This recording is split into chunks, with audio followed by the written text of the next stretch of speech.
कल की क्लास में हम बात कर रहे थे वर्टिब्रेटा के बारे में। और वर्टिब्रेटा वो एनिमल हैं जिनमें वर्टिब्रल कॉलम पाया जाता है। वर्टिब्रेटा को हमने अलग अलग डिवीजन में बांट दिया था, एग्नेथा और नेथोस्टोमेटा। एग्नेथा में बिना जबड़े वाली फिश आ गई थी और नेथोस्टोमेटा में दो सुपर क्लास बनाई। कल पूरा क्लासिफिकेशन आपको बताया था।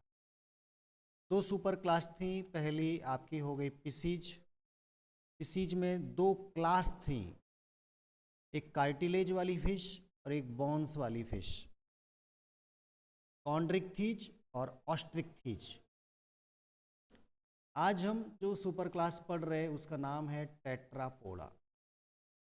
टेट्रापोडा जिसमें चार या तो लिम्स होते हैं, लिम्स या आपके फिन्स होते हैं, लिम्स या फिन्स।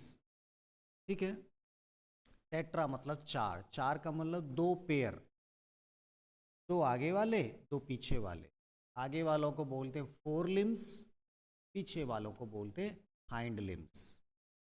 तो टेट्रापोडा के अंदर जो क्लास अब हम पढ़ेंगे, क्योंकि टेट्रापोडा तो एक सुपर क्लास है, तो टेट्रापोडा की चार क्लास जो हमको पढ़ना बाकी रह गया है, उनके नाम आपको पहले से ही जूनियर क्लास से याद रहे होंगे। एक बार फिर से रिपीट करते हैं। पहला हम पढ़ेंगे एम्फीबिया, क्योंकि फिश तो निकल चुकी हैं। फिश के बाद कौन आएगा? एम्फीबिया। फिर आएंगे रेप्टाइल्स, जिसे हम क्लास को बोलते हैं रेप्टीलिया। और रेप्टीलिया के बाद आएगा हमारे पक्षियों का ग्रुप, जिसे हम बोलते हैं एविज। और लास्ट मेमरी ग्लैंड वाले जो एनिमल हैं उन्हें हम बोलते हैं ममेलिया या मैमल्स। तो बस ये चार क्लास और पढ़ना है और आपका चैप्टर कंप्लीट हो जाएगा। शुरू करते हैं सीधा सीधा एम्फीबिया। एम्फीबिया क्या होते हैं ये आपको समझना है।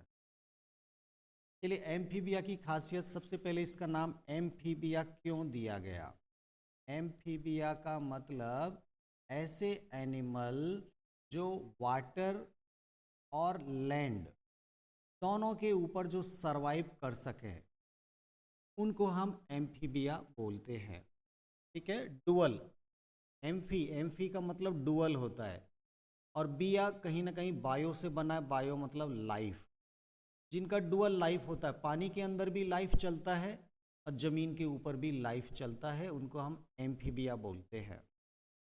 हमने जब प्लांट किंगडम का क्लासिफिकेशन पढ़ा था तो ब्रायोफाइट को, हमने ब्रायोफाइट को बोला था amphibia of the plant kingdom. वो प्लांट किंगडम के ऐसे पौधे थे जिनको लाइफ पूरा करने के लिए पानी की भी जरूरत थी और ज़मीन की भी जरूरत थी। ये भी ऐसे एनिमल हैं जिनको कंप्लीट लाइफ पूरा करने के लिए, खास तौर पे मैं बात करूंगा जब इनको सेक्सुअल रिप्रोडक्शन करना होता है तो इनको गैमीट रिलीज करने पड़ते हैं बॉडी के बाहर। इनको गैमीट बॉडी के बाहर, ये एक एनिमल है जिसे हम मेल बोल रहे हैं, ये एक एनिमल है जिसे हम फीमेल बोल रहे हैं। तो पानी के अंदर जाकर ये मेल मेल गैमीट रिलीज करेगा, फीमेल फीमेल गैमीट रिलीज करेगी, और यहां पर ये गैमीट फ्यूज होंगे आउटसाइड द बॉडी। अगर बॉडी के बाहर गैमीट फ्यूज होकर जाइगोट बनाते हैं तो ये जो फर्टिलाइजेशन हुआ वो बॉडी के बाहर हुआ, इसे हम बोलते हैं एक्सटर्नल फर्टिलाइजेशन। इसको क्या बोलते हैं? External fertilisation. फर्टिलाइजेशन। और अगर बॉडी के अंदर, जैसे ये मेल है, मेल अपने गैमीट अगर बॉडी, फीमेल की बॉडी के अंदर ट्रांसफर करता है और वहां अगर जाइगोट बनता है इनसाइड द बॉडी, अगर गैमीट बनता है तो वो इंटरनल फर्टिलाइजेशन कहलाता है। तो फर्टिलाइजेशन दो तरह का होता है, इंटरनल भी होता है और एक्सटर्नल भी होता है। जितने भी एम्फीबिया हैं उन सबको पानी की जरूरत है, इस मीडियम की जरूरत है, ताकि इनका एक्सटर्नल फर्टिलाइजेशन पूरा हो सके। तो इसीलिए कहा गया कि ये ऐसे एनिमल हैं जिनको पानी की जरूरत पड़ने वाली है, बिना पानी के इनके अंदर एक्सटर्नल फर्टिलाइजेशन नहीं हो पाता है। ये इनका मेन फीचर हो गया एम्फीबिया का। ठीक है, एम्फीबिया में हमारे दिमाग में तुरंत एक क्लिक करना चाहिए कि एम्फीबिया में फ्रॉग जैसे एनिमल आते हैं, फ्रॉग। और फ्रॉग जैसे ही दिमाग में नाम याद आ गया, हमको सीधा पता चलता है कि फ्रॉग की जो बॉडी होती है वो केवल 2 पार्ट में बटी हुई होती है। अगर पूरी बॉडी की बात करें तो इसमें हेड होता है और बचा कुचा जो पार्ट है बॉडी का वो ट्रंक कहलाता है। हेड और ट्रंक, नेक जैसा कोई पार्ट इनके अंदर नहीं होता।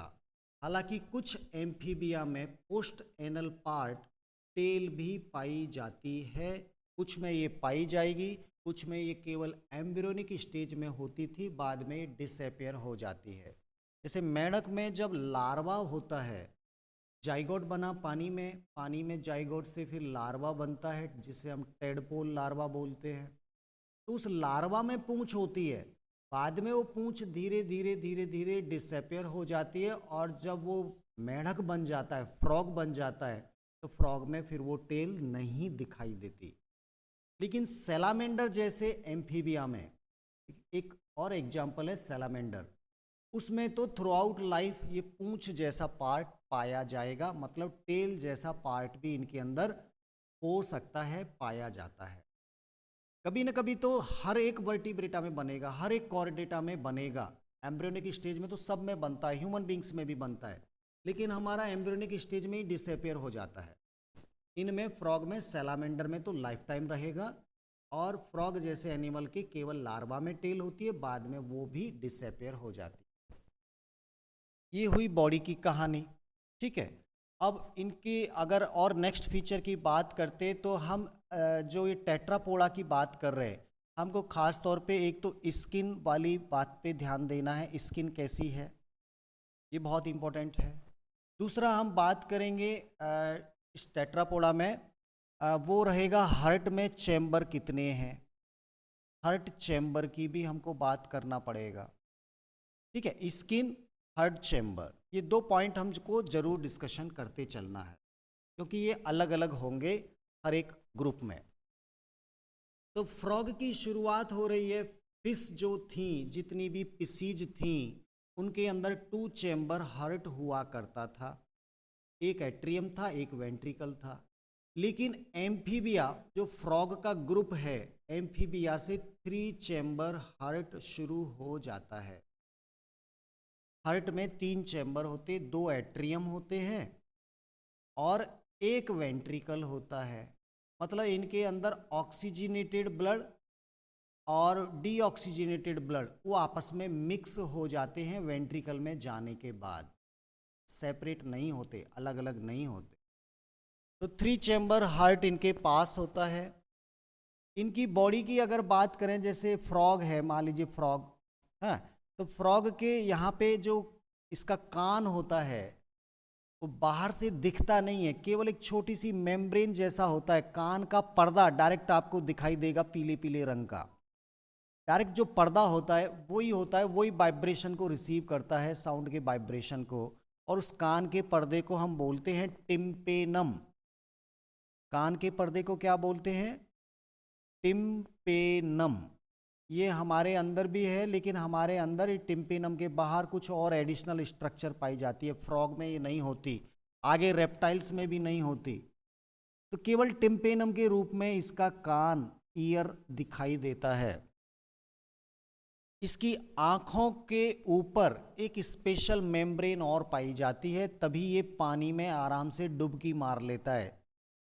हम ये कह सकते हैं कि जो मेंढक होते हैं उनकी आँखों पे एक चश्मा लगा रहता है, एक मेम्ब्रेन होती है जो आँखों में पानी को जाने से रोकती है। तो वो एक एडिशनल जो है उसको हम बोलते हैं आईलिड, स्पेशल मेम्ब्रेन है, और वो मेम्ब्रेन भी इसकी आंखों के ऊपर पाई जाती है। हम बोलेंगे eyes are covered by eyelid, ये आईलिड्स भी इसके पास होते हैं। ठीक है, एक और खासियत है जो केवल एम्फीबिया में मिलती है, वो खासियत आपको जरूर याद रहना चाहिए। वो खासियत क्या है कि इनका जो डाइजेस्टिव सिस्टम होता है, जैसे ये डाइजेस्टिव सिस्टम है इनका, ठीक है, ये स्मॉल इंटेस्टाइन, लार्ज इंटेस्टाइन वगैरह, ये इस तरह से डाइजेस्टिव सिस्टम। ऐसे ही इसकी जो किडनी होती हैं, किडनी से यूरेटर निकलते, वो यूरेटर जिसमें यूरिन आता है, वो यूरिन भी यहाँ पे आ जाता है। और इसके जो टेस्टिस या ओवरी हैं, उनसे गैमीट भी निकल के आते हैं, तो वो गैमीट भी यहाँ पे आ जाते हैं, यहाँ पे, और एक कॉमन चैम्बर में खुलते हैं। और इस कॉमन चैम्बर को हम बोलते हैं क्लोका। इसको क्या बोलते हैं? Cloaca. Cloaca is a common chamber for digested food, for urine, as well as for the gametes also. Gamete भी आते हैं। तीन चीज एक ही चैम्बर में आते हैं, और एक ही चैम्बर, केवल बॉडी के बाहर एक ओपनिंग होती है जिसी से ये तीनों चीज बॉडी के बाहर निकलती हैं। ऐसा किसी और क्लास में नहीं मिलेगा, केवल इसी में मिलता है, जिसे हम क्लोका बोलते हैं। Cloaca is a common chamber which will receive the product of digestive system, the product of kidney, and the product of reproductive organ such like testis and ovary. तो ये एक ही ओपनिंग है बॉडी पे, केवल एक mouth है आगे की साइड में, पीछे की साइड में क्लोका का ओपनिंग है जो बॉडी के बाहर खुलता है। इसी से इसका सब कुछ आउटपुट होता है। स्किन की बात करें तो काफ़ी गीली गीली, चिपचिपी, मॉइस्चर वाली मॉइस्चर स्किन होती है, काफ़ी स्लीपरी होती है। किसी भी मेढक को पकड़ के देखो, वो चिपचिपी सी स्लीपरी होती है। और ये स्किन के ऊपर जो चिकनाई होती है, इससे इनको एक बेनिफिट है, ये स्किन से भी गैस एक्सचेंज कर लेते हैं जब ये पानी के अंदर होते हैं। पानी के अंदर अगर स्किन से गैस एक्सचेंज करते हैं, हम कहेंगे ब्रीदिंग कर सकते हैं स्किन से, फ्रॉग जैसे एनिमल, और इसको बोलते कोटेनियस रेस्पिरेशन। कोटेनियस मतलब स्किन से अगर रेस्पिरेशन करता है। लेकिन जब ये जमीन पर होते हैं, जब जमीन पे होते हैं, तो फिर इनके पास लंग्स होते हैं और लंग्स से भी रेस्पिरेशन करते हैं।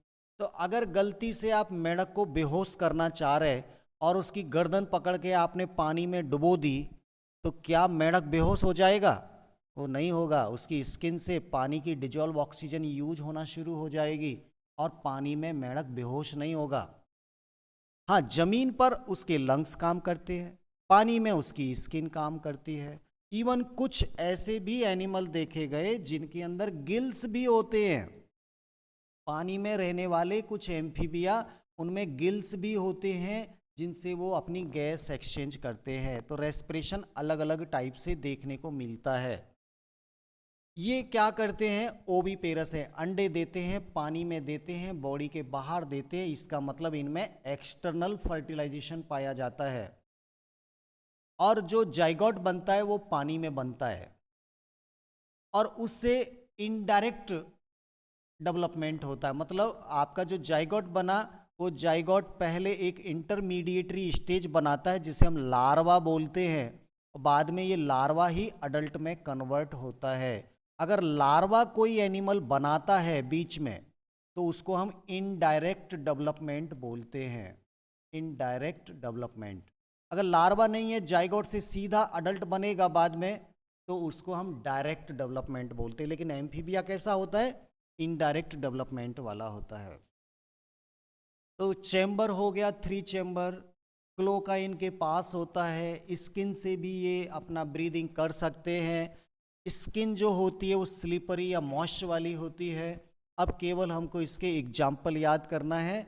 और जो ईयर होता है, कान जो होता है, वो केवल टिम्पेनम मेम्ब्रेन के रूप में हमको दिखाई देता है, कोई एक्सटर्नल पार्ट नहीं होता कान के पास। चलिए कुछ एग्जाम्पल याद करते हैं। एक राना टिग्रीना, एक ग्रीन कलर का जो फ्रॉग होता है, जो आपको पानी में कीचड़ में दिखाई देता है, उसको बोलते हैं राना टिग्रीना। इसी को हम फ्रॉग बोलते हैं। और जो एक सफ़ेद रंग का मेढक होता है, बरसातों में निकलता है, उसको हम ब्यूफो बोलते हैं। ब्यूफो मतलब टोड़, उसको बोलते हैं टोड़। ऐसे एक हाइला होता है, ये भी चिपचिपा सा मेढक होता है जो दीवारों पे चिपक जाता है और पेड़ों के ऊपर चिपक जाता है, काफ़ी ऊंचाई तक ये चढ़ जाता है। मेढक जैसा ही होता है, बहुत चिपचिपा होता है। हाइला, इसको हम ट्री फ्रॉग बोलते हैं, ट्री फ्रॉग। पेड़ों पे भी ये चिपक चिपक के ऊपर चढ़ जाता है। एक इसमें जो ये खास तौर पे फ्रॉग हैं, टोड हैं, सैलामेंडर हैं, सबके पास 2 पेयर लिम्स होती हैं, 2 पेयर लिम्स। ठीक है, 2 आगे के हाथ, 2 पीछे के पैर, ये 4 होते हैं। लेकिन कुछ ऐसे भी हमको एग्जाम्पल है यहाँ पे एम्फीबिया में जिसके पास लिम्स नहीं होती, वो लिम्बलेस कहलाते हैं एम्फीबिया। और उसका एक एग्जाम्पल बहुत इंपॉर्टेंट है, पूछा भी जाता है, उसको बोलते इक्थियोफिस। इक्थियोफिस एक ऐसा एम्फीबिया है जो लिम्बलेस होता है, जो कुछ अलग है बाकी से। वो एग्जाम्पल हमको जरूर याद रखना चाहिए। लिम्बलेस एम्फीबिया का एग्जाम्पल क्या है? इक्थियोफिश। तो इस तरह से एम्फीबिया की कहानी यहाँ पे हम लोग ख़त्म करेंगे। और अब हम बात करेंगे क्लास नंबर 2, जिसका नाम होगा रेप्टाइल्स या रेप्टिलिया। तो शुरू करते हैं क्लास नंबर 2, रेप्टाइल्स या रेप्टिलिया।